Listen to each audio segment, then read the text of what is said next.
अस्सलाम वालेकुम दोस्तों, आज हम ला रहे हैं यूरो यूएसडी और जेबीपी यूएसडी का एक डिटेल्ड एनालिसिस, जिसमें लेटेस्ट न्यूज़, टेक्निकल इनसाइट्स और सीओटी डाटा का एनालिसिस करेंगे। अगर आप सीरियस ट्रेडर हैं और मार्केट के आगे रहना चाहते हैं तो ये एनालिसिस बिल्कुल मिस मत करें। चलिए शुरू करते हैं। और हाँ, अगर आप हमारे चैनल पर न्यू हैं तो चैनल को सब्सक्राइब करना ना भूलें। और अगर आप फॉरेक्स में न्यू हैं और एक अच्छे ब्रोकर की तलाश में हैं तो डिस्क्रिप्शन में मौजूद बेस्ट ब्रोकर पर क्लिक करके आप अपना अकाउंट ओपन कर सकते हैं।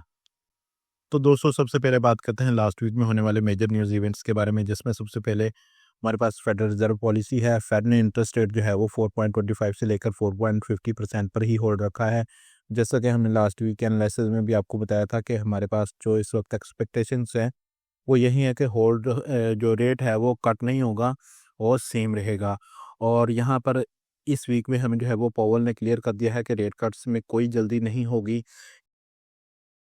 क्योंकि यूएस इकॉनमी में अभी भी अनसर्टेनिटी है। ट्रंप की नई पॉलिसी से शॉर्ट टर्म में इन्फ्लेशन और इकोनॉमिक स्लोडाउन का रिस्क है। और ट्रंप ने 2 अप्रैल से नए टैरिफ लगाने का प्लान शेयर किया है, जो ग्लोबल इन्फ्लेशन और प्रोडक्शन कॉस्ट को बम्प कर सकता है। जर्मनी की कार इंपोर्ट्स पे भी 25% टैरिफ लगने की पॉसिबिलिटी है, जिसका यूरोजोन पे बड़ा इम्पैक्ट होगा, जिससे जो है वो मार्केट को एक जो है वो बड़ी मूव मिल सकती है। इसके बाद हमारे पास ईसीबी के हवाले से न्यूज़ आई थी। ईसीबी प्रेसिडेंट क्रिस्टियन लगार्ड ने कहा है कि ट्रंप लेड इन्फ्लेशन ज़्यादा परसिस्टेंट नहीं होगी, लेकिन यूरोज़ोन ग्रोथ को डाउनसाइड रिस्क फेस करना पड़ेगा। इसके बाद हम चलते हैं सीओटी रिपोर्ट में और देखते हैं इस वीक में हमारे पास सीओटी रिपोर्ट में क्या है। तो इस वक्त हमारे पास सीओटी रिपोर्ट ओपन है, जो हमें बताती है कि इंस्टीट्यूशनल ट्रेडर्स मार्केट में इस वक्त क्या कर रहे हैं, बाइंग या सेलिंग। और अगर आप भी ये रिपोर्ट देखना चाहते हैं तो आपने जस्ट यहाँ हमारी वेबसाइट findforexbroker.com पर आना है और यहाँ पर आके आपने फॉरेक्स टूल्स में आकर सीओटी रिपोर्ट पर क्लिक करना है और आप इस पेज पर आ जाएंगे। और इसके अलावा कुछ दोस्त जो हैं वो कह रहे थे कि आप इस पर कंप्लीट वीडियो बनाएं कि सीओटी रिपोर्ट कैसे वर्क करती है। तो मैं यहाँ पर आपको बताता चलूँ कि सीओटी रिपोर्ट के ऊपर मैं जल्दी ही वीडियो बनाऊंगा, लेकिन जस्ट आपसे एक रिक्वेस्ट है कि हमारे चैनल को सब्सक्राइब करें। जब हमारे पास 1000 सब्सक्राइबर हो जाएंगे तो हम जो है अपना एक कोर्स स्टार्ट करेंगे, जिसमें हम जो है वो आपको कंप्लीट चीज़ें बताएंगे फॉरेक्स के हवाले से, सीओटी रिपोर्ट, इसके अलावा फंडामेंटल एनालिसिस, और इसके अलावा जो हम है टेक्निकल एनालिसिस के बारे में हम जो है वो हर चीज़ आपके साथ डिस्कस करेंगे डीपली। जस्ट आपने करना ये है कि आपने हमारे चैनल को जो है वो सब्सक्राइब करना है और अपने दोस्तों से भी जो है वो इस वीडियो को शेयर करना है। और जब हमारे सब्सक्राइबर जो है वो पूरे हो जाएंगे 1000, तो हम जो है वो अपना कोर्स स्टार्ट करेंगे। तो इस वक्त हमारे पास यूरो की नेट पोजीशंस ओपन हैं और यहाँ पर आप देख सकते हैं हमारे पास इस वक्त शॉर्ट चेंजेस में हमारे पास तकरीबन 46,000 पोजीशन जो हैं वो क्लोज हुई हैं, जिसका मतलब ये हो सकता है कि यूरो को या तो एक अच्छा खासा बूस्ट मिल सकता है, यानी कि यूरो जो है वो बुलिश हो सकता है, या फिर अगर लॉन्ग चेंजेस को देखें तो यहाँ पर हमारे पास एक अदर पोजीशन बन सकती है। वो किस तरह, लेट्स से कि मार्केट में जो है वो आप शॉर्ट चेंजेस देखें तो मार्केट में पोजीशन जो है वो क्लोज हुई है शॉर्ट्स की इंस्टीट्यूशन की तरफ से, लेकिन लॉन्ग चेंजेस में हमारे पास कुछ ज़्यादा पोजीशन जो है वो न्यू ओपन नहीं हुई। लॉन्ग चेंजेस में जस्ट 300 पोजीशन जो है वो ओपन हुई है, जिसका सीधा सीधा मतलब ये है कि अभी जो मार्केट है वो अनसर्टेनिटी का शिकार है। तो यहाँ पर हमारे पास पोजीशन जो है वो कंफर्म नहीं है कि बाइंग साइड है या डाउन साइड है, क्योंकि हमारे पास जो चार्ट में इस वक्त पोजीशन बन रही है उसके उसको अगर हम देखें तो यहाँ पर हमारे पास जो है वो तकरीबन एक इंगल्फिंग बनी हुई है बेरिश में, सो वीकली कैंडल में। सो यहाँ पर हमारे पास जो है वो मार्केट ऑलरेडी यहाँ पर भी हमें दिख रहा है कि अनसर्टेनिटी है। और क्योंकि हमारे पास मार्केट में काफ़ी सारी हाई इम्पैक्ट न्यूज़ हैं यूरो के हवाले से, जर्मन फ्लैश मैन्युफैक्चरिंग पीएमआई, और इसके अलावा काफ़ी सारी जो न्यूज़ हैं इस वक्त यूरो की इस वीक में हैं। तो यहाँ पर ये ज़रूरी है कि हम जो है वो इस न्यूज़ का रिज़ल्ट देखें और इसके बाद हम जो है वो किसी साइड का रुख करें, यानी कि डाउन साइड देखें, इसके बाद अगर अप साइड देखनी है तो उस न्यूज़ के बाद, ठीक है, कि न्यूज़ जो है वो पॉजिटिव आती है या नेगेटिव आती है। सो यहाँ पर इसी वजह से इंस्टीट्यूशनल ट्रेडर्स ने जो है वो अपनी पोजीशन जो है वो क्लोज़ की हैं शॉर्ट्स की यूरो के हवाले से। और यहाँ पर क्योंकि अगर मैं इसको थोड़ा-सा और बारीकी से के देखूँ तो यहाँ पर हमारे पास जो है वो आप देखेंगे कि पोजीशन जो है वो काफ़ी अरसे से जो है वो अपसाइड में आ रही हैं, जिनकी इंक्रीज़ होती हुई आ रही हैं। तो यहाँ पर जो है वो मार्केट का अनसर्टेनिटी का शिकार है। सो आपने जस्ट वेट करना है कि जो हमारे पास मंडे को न्यूज़ेज़ हैं, उनका रिज़ल्ट देख के आपने ट्रेडिंग जो है वो अपनी ओपन करनी है। इसके बाद हम चलते हैं जीबीपी में। तो जीबीपी में भी हमारे पास इस वक्त पोजीशन जो है वो, जैसा कि हमने पहले डिस्कस किया कि यूरो में अनसर्टेनिटी है, तो यहाँ पर हमारे पास पोजीशन जो है वो स्टेबल है। यहाँ पर हमारे पास लास्ट वीक में हमारे पास 29,193 नेट पोजीशन थी, लेकिन इस वीक में हमारे पास जस्ट 200 पोजीशन जो है वो इंक्रीज हुई हैं, जो कि आप देख सकते हैं शॉर्ट टर्म में हमारे पास इस वक्त 946 पोजीशन जो है वो न्यू ओपन हुई हैं, और लॉन्ग चीज़ में हमारे पास 1155 पोजीशन जो है वो न्यू ओपन हुई हैं। यानी कि इसका मतलब है कि इस वक्त इस वीक में हमारे पास मार्केट जो है वो कुछ ज़्यादा मूव नहीं बनाएगी। यानी कि ओवरऑल तो हमारे पास यहाँ पर मार्केट में बाइंग पोजीशंस है, लेकिन यहाँ पर हमारे पास मार्केट जो है वो एक सपोर्ट एंड रेजिस्टेंस के दरमियान लाई कर रेंज, यानी कि हमारे पास मार्केट रह सकती है। सो जैसा कि लास्ट वीक में भी हमारे पास कुछ ऐसा ही सिनेरियो था, तो यहाँ इस वीक में भी हमारे पास यही पोजीशन बन सकती हैं। यहाँ पे कोई बड़ी मूव हो सकती है, तो इसको हम देखते हैं नेक्स्ट हमारी जो है आईसीओटी रिपोर्ट, यानी कि DXY। तो यहाँ पर देखने वाली चीज़ें हैं, क्योंकि यहाँ पर हमारे पास अगर हम देखें तो नेट पोजीशंस में DXY की नेट पोजीशन 16,000 से गिर के 7,000 हो चुकी हैं, जिसमें तकरीबन 9,000 पोजीशन जो है वो कम हो गई हैं, डिक्रीज़ हो गई हैं। सो इट्स मीन कि अगर हम इसका भी शॉर्ट टर्म और लॉन्ग टर्म देख लें डीपली में, तो यहाँ पर हमारे पास शॉर्ट टर्म में पोजीशन जो है वो 5,000 पोजीशन न्यू ओपन हुई हैं, और लॉन्ग चेंजेस में हमारे पास 4,000 पोजीशन जो है वो क्लोज हुई हैं। जिसका मतलब है कि DXY अगेन जो है वो गिर सकता है, लेकिन कहाँ तक गिर सकता है इसको हम चार्ट में डिस्कस करेंगे। तो इसके बाद हम देखते हैं इस वीक में होने वाले मेजर न्यूज़ इवेंट्स। तो यहाँ पर हमारे पास सबसे पहले मंडे वाले दिन न्यूज़ हैं, French flash manufacturing PMI, French flash service PMI, German flash manufacturing PMI, और ये सारी न्यूज़ जो है हमारे पास मंडे वाले दिन है। इसी वजह से मैंने आपको बोला कि आप इनका जो है वो एक मरतबा रिजल्ट देख लें, एक्चुअल जो डाटा आता है उसके अकॉर्डिंग हम जो है वो ट्रेड अपनी बनाएंगे मंडे वाले दिन। आपने जैसे कि इंस्टीट्यूशंस अगर इस चीज़ को अवॉइड कर रहे हैं, सो आपको भी जो है वो इस चीज़ को अवॉइड करना चाहिए। आपको एक मरतबा उसको जो है वो देखना चाहिए कि मार्केट क्या रुख बनाती है। ट्यूसडे वाले दिन हमारे पास कोई हाई इम्पैक्ट न्यूज़ नहीं है। वेडनेसडे को हमारे पास जीबीपी की सीपीआई की न्यूज़ है, एनुअल बजट रिलीज़ है, और थर्सडे को हमारे पास यूएसडी की फाइनल जीडीपी की न्यूज़ है, और अनएम्प्लॉयमेंट क्लेम्स की न्यूज़ है, जो कि मार्केट को एक अच्छी खासी डायरेक्शन दे सकती है। और फ्राइडे को जीबीपी की रिटेल सेल्स की न्यूज़ है, और इसके बाद हमारे पास कोर पीसीई प्राइस इंडेक्स की न्यूज़ है, जिसकी एक्सपेक्टेशन और प्रीवियस जो है आप यहाँ पर देख सकते हैं। वीडियो लॉन्ग होगी, इस वजह से जो है वो मैं वीडियो को शॉर्ट करूँगा। इसके बाद हम चलते हैं चार्ट में। तो यहाँ पर हमारे पास यूरो यूएसडी का वीकली चार्ट ओपन है। जैसा कि मैंने आपको पहले बताया कि हमारे पास बेरिश इंगल्फिंग एक बन रही है। तो यहाँ पर आप देख सकते हैं वीकली कैंडल्स में हमारे पास बेरिश इंगल्फिंग बन रही है, जिसने जो है वो इस एरिया को रिजेक्ट किया है। 1.095 को जो है वो इसने रिजेक्ट करके नीचे को क्लोजिंग दिया हमें 1.08 पर। तो इसका मतलब है कि हमारे पास ये डायरेक्शन जो है वो ओपन हो सकती है, मार्केट जो है वो बेरिश जा सकती है अकॉर्डिंग टू टेक्निकल एनालिसिस। और अगर हम सिक्योरिटी रिपोर्ट को देखें, तो यहाँ पर मैंने पहले ही बताया था कि मार्केट जो है वो अनसर्टेनिटी का शिकार है।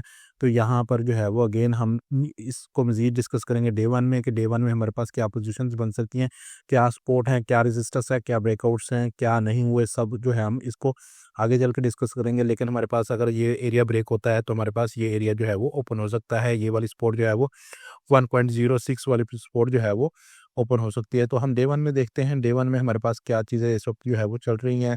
तो जैसा कि लास्ट वीक में हमने डिस्कस किया था कि हमारे पास अगर ये एरिया ब्रेक होता है अपसाइड में दोबारा, तो हम जो है वो ऊपर वाली साइड देख सकते हैं। लेकिन हमारे पास ये एरिया फेक ब्रेकआउट के ज़रिए जो है वो ब्रेक हुआ, लेकिन जो है मार्केट दोबारा नीचे आ गई। नीचे में अगर आप देखें, तो हमारे पास ये जो डे वन की एक ट्रेंड लाइन चल रही थी, और H4 में भी हमारे पास सेम ट्रेंड लाइन है, तो इसका ब्रेकआउट भी हमारे पास हो गया।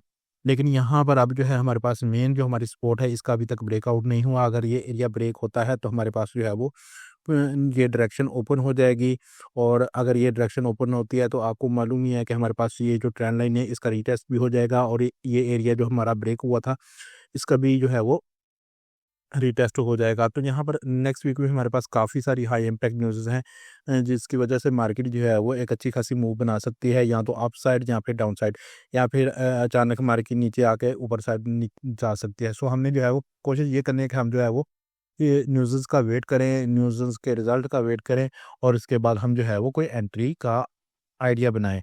तो यहाँ पर इसको हम मज़ीद H4 में देखते हैं, आया कि H4 में हमारे पास क्या पोज़ीशंस बन सकती है। तो H4 में भी हमारे पास सेम सिनेरियो है। हमारे पास ये एरिया जो है वो इम्पोर्टेंट एरिया है इस वक्त। यहाँ पर अगर मैं आपको बताऊँ, तो यहाँ पर आप देख सकते हैं हमारे पास मार्केट जो है वो एक ट्रेंड की सूरत में मूव करती हुई यहाँ पर हमें देखने को मिल रही है। तो यहाँ पर मार्केट जो है वो कुछ इस तरह मूव बनाती हुई आ रही है। सो हमने जो है वो इस लेवल के नीचे क्लोजिंग का वेट करना है, और जब ये क्लोजिंग जो है हमारी नीचे हो जाती है तो हमने जो है वो यहाँ तक जो है वो ट्रेड ले सकते हैं। लेकिन ट्रेड लेने से पहले अगर न्यूज़ आ जाए तो वो बेस्ट है। अगर न्यूज़ ना आए तो आपने जो है अभी इसको सेल नहीं करना, ठीक है, और ना बाय करना है। जस्ट ये मेरी एक एडवाइस है, ताकि आप न्यूज़ को देख लें और इसके बाद जो है आप अपना फ़ैसला कर सकें। हाँ, अगर न्यूज़ आती है और अचानक आती है और न्यूज़ के टाइम पे मार्केट यहाँ पर आती है, तो ये एरिया जो है हमें एक अच्छा खासा बाइंग ऑप्शन दे सकता है, क्योंकि यहाँ पर हमारे पास एक ऑर्डर ब्लॉक पड़ा हुआ है। अगर इसे हम नीचे देखें तो हमारे पास ये एरिया पड़ा हुआ है, जो कि हमें जो है वो देखने को मिल सकता है। अगर मार्केट ज़्यादा ही डाउन आती है तो यहाँ पर हम जो है वो बाइंग देख सकते हैं इस एरिया से। तो ओवरऑल अगर हम इसको देखें तो यहाँ पर हमारे पास ये डाउन साइड के लिए एरिया बन सकता है। और अगर यहीं से मार्केट ने अप जाना हुआ तो यहाँ पर मैं आपको बताता चलूँ कि हमारे पास लेट्स से कि हमारे पास यहाँ पर एक डाउन ट्रेंड मार्केट आ रही है, और हमारे पास अगर यहाँ पर हम कोई ट्रेंड लाइन हमारी ड्रा होगी H1 में या H4 में, तो यहाँ पर जब ये ट्रेंड लाइन जो है वो उसका ब्रेकआउट होगा तो हम जो है वो मार्केट को अपसाइड जाता हुआ देख सकते हैं। और इसके अलावा हमारे पास हमारा ये जो एरिया है ये भी जो है वो एक फोकस वाला एरिया है, क्योंकि हमारे पास यहाँ पर जब इस एरिया का ब्रेकआउट हुआ था तो मार्केट ऊपर वाली साइड पे गई थी। यहाँ पर जब इस एरिया का ब्रेकआउट हुआ तो मार्केट ऊपर वाली साइड पे गई थी। तो दोबारा अगर ये एरिया जो है वो ब्रेक होता है 1.087 वाला, तो हम वापस मार्केट जो है मार्केट को इस तरफ देख सकते हैं। तो इस तरह आपने जो है अपनी अपनी ट्रेड बनानी है इस वीक के लिए। और जो डेली के एनालिसिस हैं उनके अपडेट्स जो है हम आपको डेली एनालिसिस में देते रहते हैं। तो चैनल को सब्सक्राइब करना आपने बिल्कुल भूलना नहीं है, ठीक है। चैनल को अभी सब्सक्राइब कर लें, ताकि डेली की जो न्यूज़ इवेंट्स होते हैं और इसके अलावा डेली की जो ट्रेड अपॉर्चुनिटीज़ होती हैं उसके अपडेट्स आपको मिलती रहें। तो इस वक्त हमारे पास GBP/USD का वीकली चार्ट ओपन है। जैसा कि आपको मालूम ही है, यहाँ से लेकर हमारा जो है वो ये एरिया जो है वो सारा रेजिस्टेंस एरिया पड़ा हुआ था हमारे पास। लेकिन मार्केट ने जो है वो इस एरिया को रिजेक्ट कर दिया है, और यहाँ पर हम क्लोजिंग जो है हमें 1.29165 पर मिली है देखने को। और इस एरिया को रिजेक्ट करने के बाद हमें जो है वो यहाँ पर जो है वो एक इंगल्फिंग कैनल जो है वो नहीं मिली। लेकिन हमारे पास यहाँ पर जो है वो मार्केट ने सेम जैसे कि मैंने COT में बताया कि हमारे पास जो है वो एक ये रेंज बन सकती है किसी भी टाइम फ्रेम में, क्योंकि हमारे पास ना ही ज़्यादा शॉर्ट पोजीशंस हैं और ना ही लॉन्ग पोजीशंस हैं। यानी कि ये एक टाइम है यहाँ पर जो है वो मार्केट अपना ट्रेंड शिफ्ट भी कर सकती है और जो है वो कंटिन्यू भी कर सकती है। सो यहाँ पर हमारे पास जो है वो 2 चीज़ें बन सकती हैं वीकली कैंडल के अकॉर्डिंग, ठीक है। वीकली कैंडल में हमारे पास या तो मार्केट जो है वो इस एरिया के ऊपर ही रहेगी, यानी कि ठीक है, इस एरिया तक वापस मार्केट नीचे आती है, यहाँ से वापस नीचे से वीक लेकर यहाँ तक आ जाती है। इस वीक में हमें यहाँ पर क्लोजिंग मिल जाएगी और नेक्स्ट वीक में हम ऊपर वाली साइड पर चले जाएंगे। यहाँ फिर हमारे पास जब ये कैंडल नीचे आती है यहाँ पर, तो हमारे पास यहाँ पर मौजूद कोई भी एरिया जो है हमारा यहाँ तक मार्केट आती है, उस एरिया को टेस्ट करती है, वापस जो है हमारी क्लोजिंग इसके अंदर आ जाती है। ये सिनेरियो भी कंप्लीट हो गया, यानी कि मार्केट जो है वो अपना टेस्ट भी कर रही है डाउन साइड को, और मार्केट क्लोजिंग जो है वो अगेन दोबारा उसी एरिया के अंदर हो गई है, ठीक है, वीकली में। तो यहाँ पर फिर हमारी जो नेक्स्ट कैंडल है वो अप साइड में जा सकती है। तो यहाँ पर जो है ये सिनेरियो 2 किस्म के बन सकते हैं, बुलिश सिनेरियोज, ठीक है, और इसमें बेरिश भी हो गया और बुलिश भी हो गया। लेकिन ये है वीकली में, ठीक है। इसके बाद हम चलते हैं डे 1 में, और डे 1 में देखते हैं हमारे पास क्या सिनेरियोज है इस पे। तो जैसा कि लास्ट वीक में भी हमने बताया था कि हमारे पास ये एरिया जो है ये बहुत इंपॉर्टेंट एरिया है। अगर ये एरिया जो है वो ब्रेक होता है तो हमारे पास नीचे वाली साइड ओपन हो सकती है। तो यहाँ पर हमारे पास लास्ट वीक में हमारे पास जो है वो ब्रेकआउट हो गया था अप वाली साइड में। जैसा कि हमने आपको इससे लास्ट वीक में बताया था कि हमारे पास ये एरिया जो है वो एक रेजिस्टेंस एरिया है, और मार्केट जो है वो इस तरह ऊपर जाएगी और इसके बाद मार्केट नीचे आएगी, नीचे आने के बाद मार्केट जो है वो इस एरिया तक जा सकती है।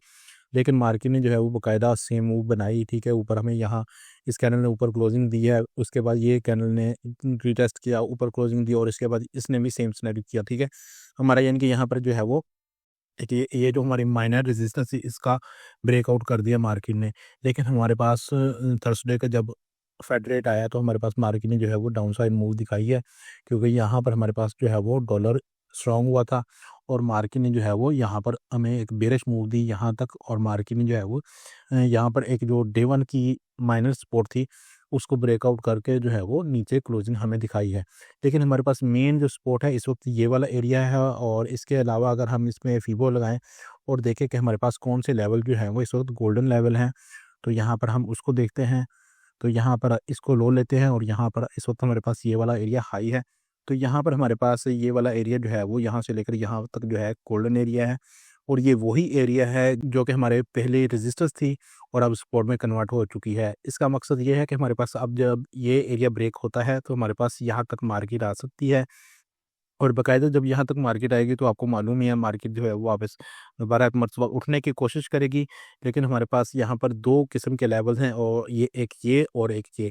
अगर ज़्यादा कोई मार्केट में यानी कि बेरिश मूव आई और इसमें जो है वो जीबीपी जो है वो वीक हुआ, तो यहाँ तक मार्केट जो है वो डाउन साइड आ सकती है, और यहाँ से जो है वो रिजेक्शन बना के मार्केट जो है वो इस एरिया के ऊपर वापस क्लोज हो सकती है। तो जस्ट आपने जो है वो इसके नीचे ही ट्रेड लेनी है, कोशिश यही करनी है कि मार्केट जितनी ज़्यादा जो है आपको नीचे से मिल जाए वहाँ से आपने बाई लेनी है। तो अगर हम इसको H4 में देखें तो H4 में हमारे पास क्या सिनेरियोज़ हैं उसको भी देख लेते हैं। तो H4 में भी हमारे पास इस वक्त सेम सिनेरियो है। यहाँ पर हमारे पास ये ट्रेंड लाइन आ रही थी, इसका ब्रेकआउट हुआ, मार्केट ने सेम यूरो यूएसडी की तरह यहाँ पर ट्रेंड कंटिन्यू किया उसे, और मार्केट जो है वो अब दोबारा जो है वो कुछ इस तरह मूव बनाएगी और यहाँ से ब्रेकआउट करेगी और फिर इसके बाद नीचे आएगी। लेकिन हमारे पास ये ज़रूरी है कि हमारा जो ब्रेकआउट हो डे 1 में हो, और इसके बाद हमारी जो है वो क्लोजिंग लाजमी हो नीचे। इसके बाद हमारे पास यहाँ पर आप देख सकते हैं एक ऑर्डर ब्लॉक पड़ा हुआ है यहाँ पर, जो कि हमारा सेम 50 के लेवल पर पड़ा हुआ है, और इस ऑर्डर ब्लॉक से जो है मार्केट में ऑर्डर आ सकते हैं बाइंग के।